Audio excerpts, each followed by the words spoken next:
Beetroot தான் விட்டுருக்கோம். இது வந்து அப்போ பீட்ரூட் அப்பம். வித்தியாசமான ஒரு அப்பம்.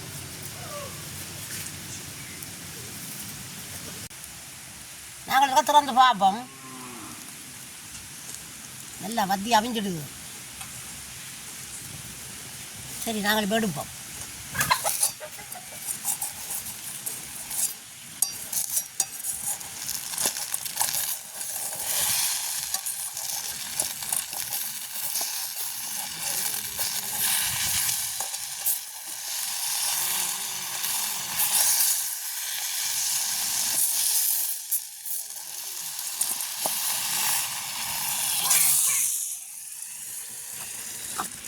பீட்ரூட் அப்பமும் ரெடி.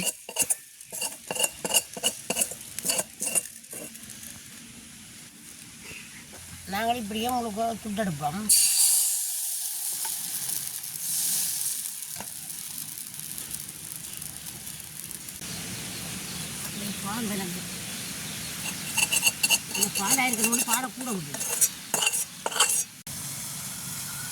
இப்போ வந்து அம்மா ஒரு கிட்டத்தட்ட ஒரு 7 டப்பம் சுட்டு எடுத்துட்டா.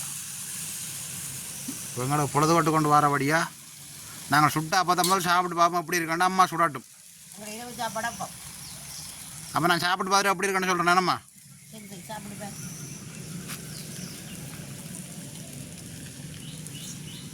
அங்கால வந்து அம்மா அப்பம் சுட்டு கொண்டு இருக்கிறோம். நாங்கள் வந்து ஏன் இப்போ உடனே சாப்பிடணும்னு பார்த்தீங்கன்னா சுட சுட அப்பம் சாப்பிட்டா தான் நல்லாயிருக்கும். ஆறுனா சுவை கொஞ்சம் குறைஞ்சி சுட சுட சாப்பிட்டு பாருங்க எப்படி இருக்காண்டு. இப்போ நாங்கள் சாப்பிட்டு பார்ப்போம். 2 விதமான அப்பம் இருக்குது இதில். அப்பம் மட்டும் சொல்லவே தேவையில்லை. சுற்றி போட்டு ஒரு சுருட்டி போட்டு பாக்கி வைக்க வேண்டிய.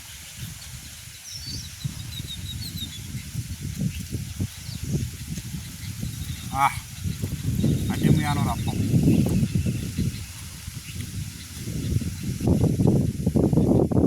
கடையில் வாங்கி சாப்பிட்றத விட உண்மையிலேயும் தரமாக தான் இருக்குது.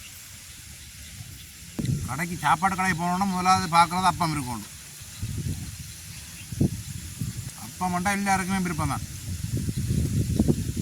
எனக்கு அதை விட விருப்பம். தெரியுது போலங்கண்ணா, நீங்கள் ஃபோன் பிடிச்சிருக்கா தெரியுது. அப்படியே கண் விழுந்துருக்கு அப்பத்துக்கு. நல்லா என்ன சொல்லுவோம் அப்பம் எல்லாமா புளிச்சிருக்கு. இந்த அப்பத்தை சாப்பிடும்.